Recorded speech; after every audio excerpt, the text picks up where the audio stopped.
आप लोग बहुत सारी मुद्दों पे चर्चा करते हैं, सरकार के कार्यों पे टिप्पणी करते हैं, लेकिन कार्यपद्धति क्या आप लोगों?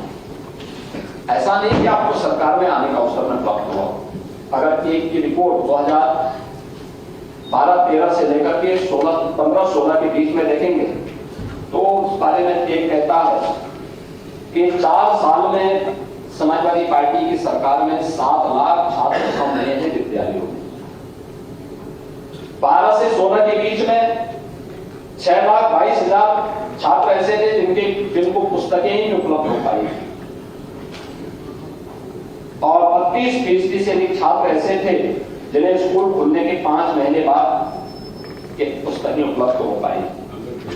और इसी प्रकार से इन्होंने और भी उल्लेख किया है, काफी चीजें 2 यूनिफॉर्म पढ़ती थी, केवल एक ही यूनिफॉर्म बांटी गई। भगवान जाने दूसरी यूनिफॉर्म का पैसा वह कहां हजम कर गए, कोई पता नहीं। टाट पट्टी पर बच्चे बैठते थे, 30% बच्चों के पास टॉयलेट नहीं थे, पेयजल की व्यवस्था नहीं थी और ये उस कालखंड में हो रहा है जो अपने बच्चों को ऑस्ट्रेलिया में पढ़ाते हैं, इंग्लैंड में पढ़ाते हैं, दुनिया के अन्य प्रतिष्ठित संस्थानों में पढ़ाते हैं, लेकिन गरीब वंचित के बच्चों की प्रति हो गई स्वभाव। आज डबल इंजन की सरकार आई, डबल इंजन की सरकार में 2017 में आने के बाद प्रदेश के अंदर 1,34,00,000 बच्चे उस समय यहाँ के स्कूलों में अध्ययन करते थे और ऑपरेशन कायाकल्प की स्कीम भी चलाई। हर बच्चे को 2 uniform, bag, books, shoes, socks, sweater ये सभी उपलब्ध हों और जब इनका वैल्यूएशन लगाया गया तो 1,000 रुपये आ रहा था, हमने बढ़ा करके 1,200 रुपये डीबीटी के माध्यम से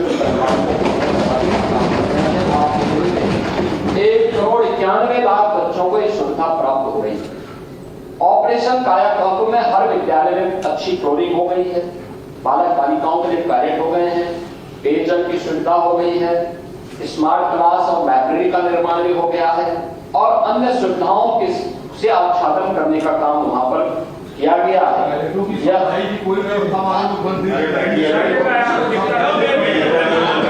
अच्छा हुआ कि आपकी दृष्टि से वही गलती है।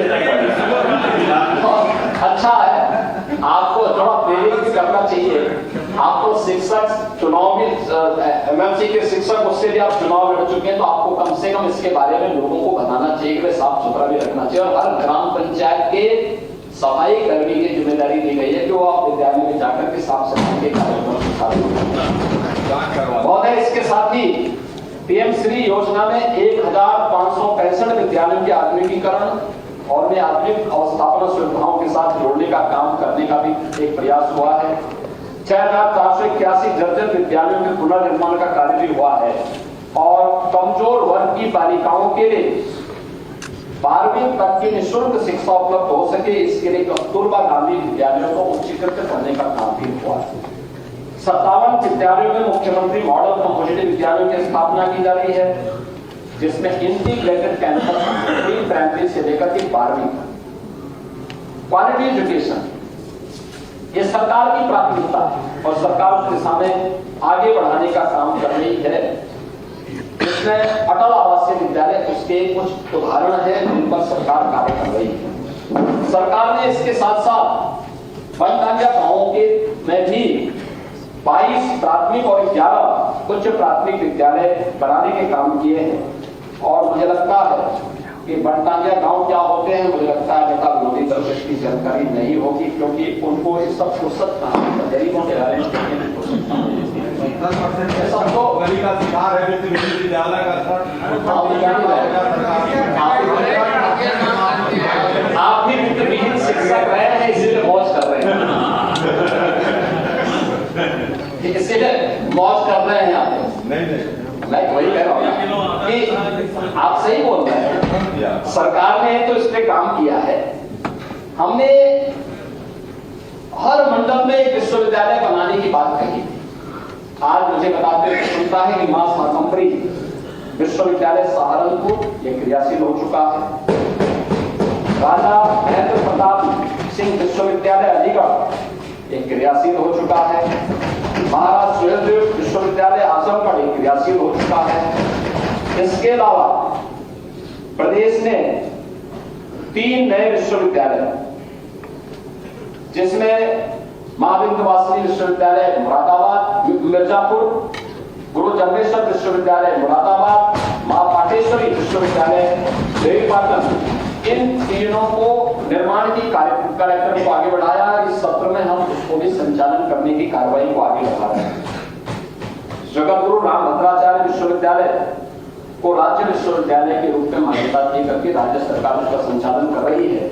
और कुशीनगर में महात्मा बुद्ध के नाम पर कृषि और प्रौद्योगिकी विश्वविद्यालय की स्थापना के कार्यक्रम को भी सरकार ने आगे बढ़ाने का काम किया है।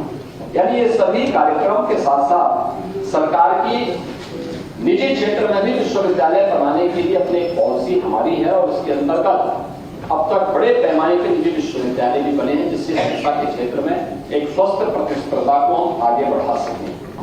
प्रदेश के अंदर हम लोगों ने प्रतियोगी छात्रों के लिए मुख्यमंत्री एजुकेशन कोचिंग की व्यवस्था भी तय की है और वहां फिजिकली और वर्चुअली दोनों प्रकार की सुविधा वहां पर छात्रों को प्राप्त होती है और ये कार्यक्रम हम लोग आगे बढ़ाने का काम कर रहे हैं। महोदय, डबल इंजन की सरकार अंत्योदय से सर्वोदय यानी जीरो पॉवर्टी के लक्ष्य को प्राप्त करने की दिशा में तेजी के साथ आगे बढ़ी। आपने देखा होगा कि चाहे वह प्रधानमंत्री आवास रहे हो, चाहे वह राशन कार्ड की सुविधा रही हो, चाहे वह स्वच्छ भारत मिशन के अंतर्गत शौचालय बनाने के कार्यक्रम रहे हो, चाहे वह उज्ज्वला योजना के कनेक्शन देने के कार्यक्रम रहे हो, चाहे वह बिजली के कनेक्शन देने के रहे हो। समाजवादी पार्टी की सरकार ने 2014 के बाद प्रधानमंत्री मोदी जी ने जो भी देश के लिए स्कीम घोषित की थी उनको यूपी में लागू नहीं हुई। यहां तक कि इन स्कीम में रोड़ा अटकाने का काम किया। प्रधानमंत्री स्वच्छ भारत मिशन 2 अक्टूबर 2014 को लागू होता है। उत्तर प्रदेश में टॉयलेट का निर्माण हुआ था, कोई भी पारदर्शी व्यवस्था नहीं। और मुझे बताते हुए प्रसन्नता है कि हमारी सरकार आई 2 करोड़ 61 लाख से अधिक घरों परिवारों को एक शौचालय बनाने का काम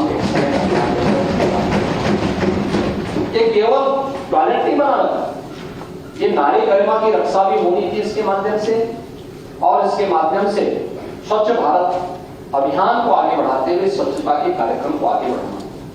ये ध्रुव त्रिपाठी जी है, ये जिस क्षेत्र से एमएलसी है बने हैं, इनके पूरे क्षेत्र में इनके स्वयं के जनपद में भी इंसेफ्लाइटिस से जुलाई से लेकर नवंबर तक बड़े पैमाने पर बच्चों की मौत होती है।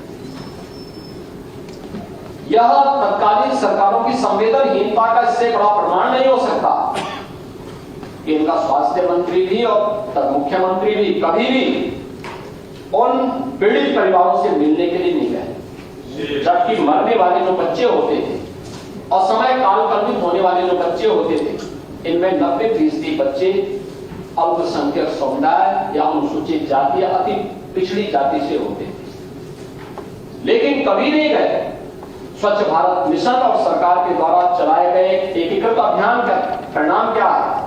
आज इंसेफ्लाइटिस को हम पूरी तरह नियंत्रित करने में से हजारों बचने थे, आज वह नियंत्रित हुआ है। इस सरकार की नीयत पे निर्भर करता है कि सरकार उसको नियंत्रित करने के लिए किस प्रकार के कार्यक्रम, राजनीति करना अपना विषय है, वही मैं कर रहा हूँ, वो उसमें मैं भी वास्ते के मुद्दे पे चर्चा करूंगा। लेकिन मैं एक बात उनको बता रहा हूँ, ऐसे ही